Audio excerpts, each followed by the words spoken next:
अगर आम आदमी पार्टी आती है तो 5 साल के अंदर भ्रष्टाचार खत्म कर देगी देश से। हमारी पार्टी एक कट्टर ईमानदार पार्टी है।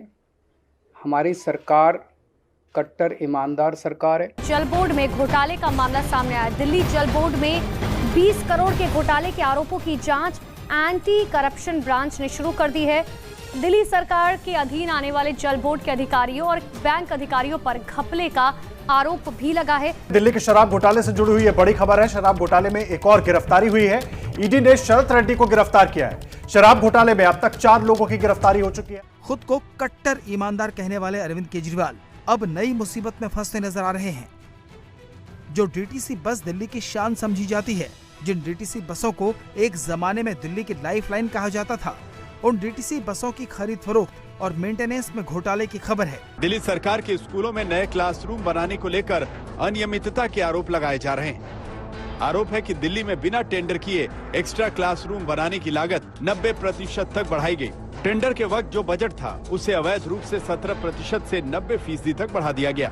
500 करोड़ रुपए का अतिरिक्त खर्च बिना टेंडर के मंजूर किया गया। केजरीवाल दिल्ली में स्कूल खोलने पर जोर दे रहे हैं, बेहतरीन शिक्षा के दावे करते हैं, लेकिन उनकी ही पार्टी के विधायक अमानतुल्लाह खान पर आरोप है कि उन्होंने स्कूल को तोड़कर दुकान बनवा दी। जो क्लासरूम बनाई गई थी उन क्लासरूम के बीच में दीवारें डालकर तकरीबन ये 11 दुकानें आप लाइन से देख रहे हैं, ये दुकानें यहाँ पर बना दी गई। इन दुकानों को लीज पर दे दिया गया और लीज पर देने के बाद जो पैसा आया उनको अपने निजी अकाउंट में डलवाया गया। उस पैसे का इस्तेमाल राजनीतिक रसूख के तौर पर किया गया। दिल्ली की केजरीवाल सरकार पर जरूरत से 4 गुना ज्यादा ऑक्सीजन मांगने का आरोप लगा है।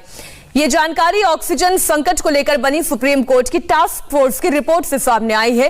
रिपोर्ट के मुताबिक देश में ऑक्सीजन संकट के दौरान दिल्ली सरकार द्वारा 1140 मीट्रिक टन ऑक्सीजन की मांग की गई थी, लेकिन उस वक्त दिल्ली को केवल 279 मीट्रिक टन ऑक्सीजन की ही जरूरत थी। दिल्ली में हजारों करोड़ के राशन घोटाले का खुलासा हुआ है, जिसके बाद केजरीवाल सरकार निशाने पर है। राशन घोटाले का यह खुलासा सीएजी की रिपोर्ट से हुआ है। रिपोर्ट में कहा गया है कि गोदाम से दुकानों तक राशन की ढुलाई जिन गाड़ियों से की गई, उनके रजिस्ट्रेशन नंबर की पड़ताल से पता चला है कि कोई नंबर बस, बाइक और 3 व्हीलर के हैं।